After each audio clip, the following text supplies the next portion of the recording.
Hello everyone, I wanted to make a quick video today talking about my reading plans and YouTube plans for 2022, and the real answer to that is I don't have any, because I have a 2-month-old baby, and I have no idea how my life is gonna be in 2022, so I don't really have a lot of plans. Yeah, I wanted to walk you through a little bit of things. So last year I did Invisible Cities and I really enjoyed it. I think it's a great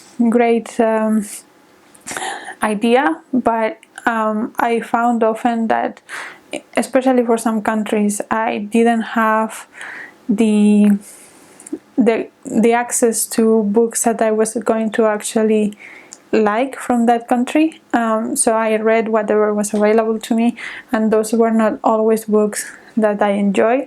There has been a few really good books that I discovered because of Invisible Cities, but there have also been a lot of that's from the project, and I don't think this year I have the time to do that, to read books just because they're from a certain country rather than because I want to read them. So in principle, I don't think I'm going to participate in Invisible Cities.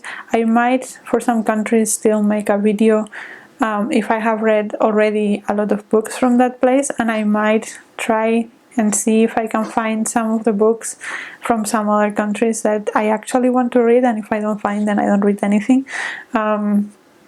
But yeah, because I think it's a really good project and I would really like to keep being part of it, but I just don't feel like I have the time or the energy to dedicate to it, and I don't have the resources to find books that I actually want to read from those countries. So I think I'm just going to let it go, except that it's a great project that many people are going to enjoy, but that's not me at this particular moment in my life.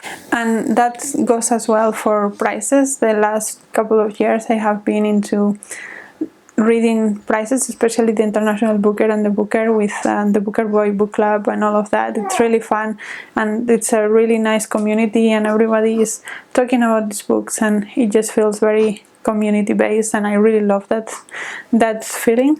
But also with the Dublin Literary Award, the Jalak Prize, all of those prizes are always great, and I really enjoy the community aspect of it, but I just don't have the time and I don't have the energy. So I might try to see if I can read some of the books in those lists. If I am interested, like let's say if there are 13 books in each list, I will just read the ones that I'm really interested, or maybe I will be able to read some of the shortlist or the winner, just the winner. We will see. I don't think I'm going to follow them as much as I have in the past few years, just because I don't have the energy or the time or the resources to do that at this moment. And it's sad because I think it's very cool.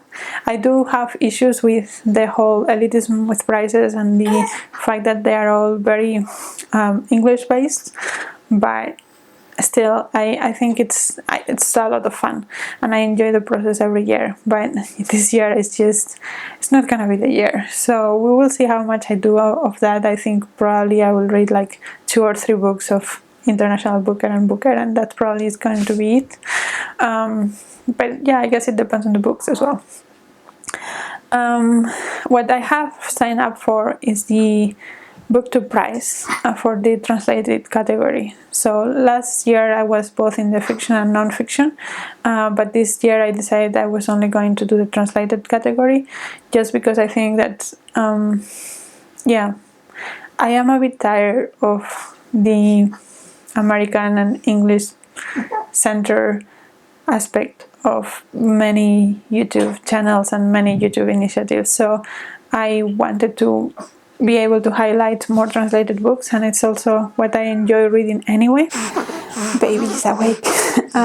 But yeah, so I was saying, I do enjoy. I do enjoy translated fiction more, so I'm just going to do that. And I'm not sure if I'm going to judge every every category, like every phase. But yeah, in principle I sign up for it, and we'll see how much I read from there.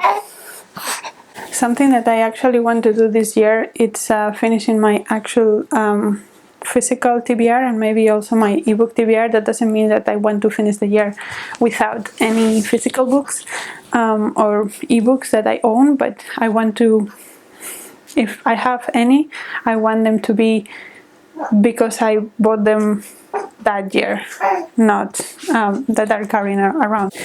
And luckily that is manageable for me, because currently I have 3 physical books in my TBR, and I have about, I think, 13 books in my ebook. So these 3 I want to finish for sure. The ebooks we will see. But yeah, right now I have The Reckoning by John Grisham, which my husband bought in a second-hand shop, and it has been sitting there. And it's actually maybe a good time to read this, because John Grisham is like the kind of engaging fun. So that's probably something that I need right now. The next one I have is Satan by Dave Eggers. I have enjoyed several of Dave Eggers' books, and I found this in a little library. It's his memoir, I think, from the Hurricane Katrina, and I think that yeah, it might be interesting. And then the last one that I have is All About Creation by Ruth Oseki, which is the last Ruth Oseki I have to read. And if you have seen my favorites and my recent wrap-up, you'll know that I really love Ruth Oseki's writing, and this was her first book. And it's about, I think, the seed and agricultural industry. So I'm really looking forward to what this has to say about it. And yeah, I think this one is probably the one that I'm going to pick up the first from those 3.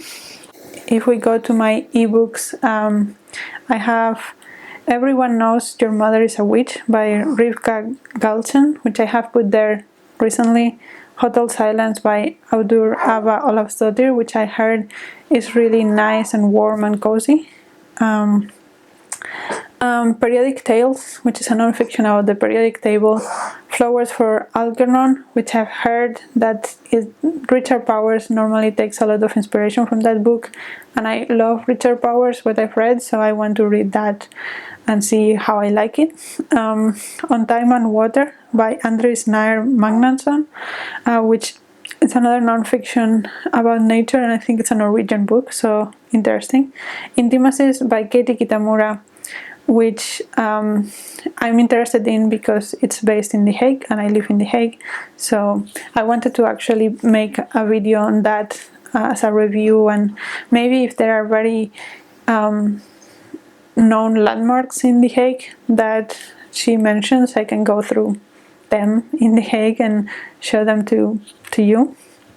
Then I have Losing Eden by Lucy Jones, which again is a non-fiction about the connection of humans in nature and how we are losing that connection, and what it's doing to our well-being. Afropean by John Pitts, which again is a non-fiction about the African community in Europe.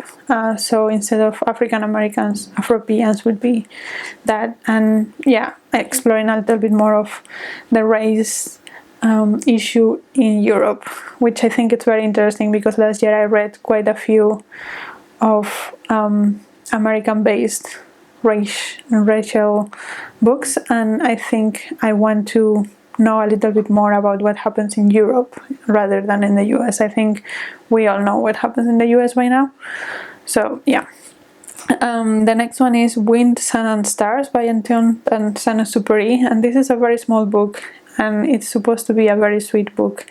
I don't know a lot about it, but I really like The Little Prince by Antoine de Saint-Exupéry, and I want to read this one and see what I think about that.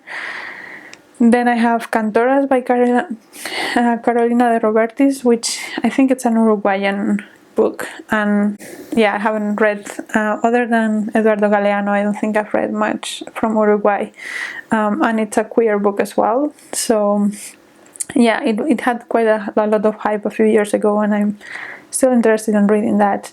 Then I have Futures of Black Radicalism by Gay Teresa Johnson, which is something that I got from Verso when they were doing those free ebooks during the Black Lives Matter peak of things. And I want to read it. Then the next one is The Unseen World by Liz Moore, which was also very hyped a few years ago, and it's about a girl that has a computer geek dad and how they connected to each other, and then the dad dies and how that affects her or something. And then the last one I have here is Her Body and Other Parts by Carmen Maria Machado, which is a collection of short stories. I think they are horror, and I'm not sure if I'm gonna like this because I don't like horror, but I read In the Dream House by the same author, which is her memoir, and I loved it. I really enjoyed the way in which she constructed it, so I wanted to check this one out and see if I like it. I will DNF it if I don't like the few first stories, but I wanted to try before I give it out. So yeah, those are the books that I have in my TBR at the moment. In my physical TBR, I have more books in my Storygraph TBR that are from the library and so on, but those are the ones that I actually own and I want to read this year. Let me know if you want me to do Storygraph TBR and how I organize it and all that. I can do that for you if you want. But yeah, for now, those are the books that I would really like to finish in 2022. And as I said, the physical books have priority over the ebooks, but ideally it would be great if I can finish all of them and start with a blank slate next year, in the sense that I don't have books sitting there for years and years and years. Those are basically all of my plans. I don't have big goals, as you see. I don't know how next year is gonna be because baby, but yeah, we will see. I will let you know. I hope you enjoy. Let me know what your plans are for next year, if you have any plans or you're just going to go with the flow. And until next video, bye.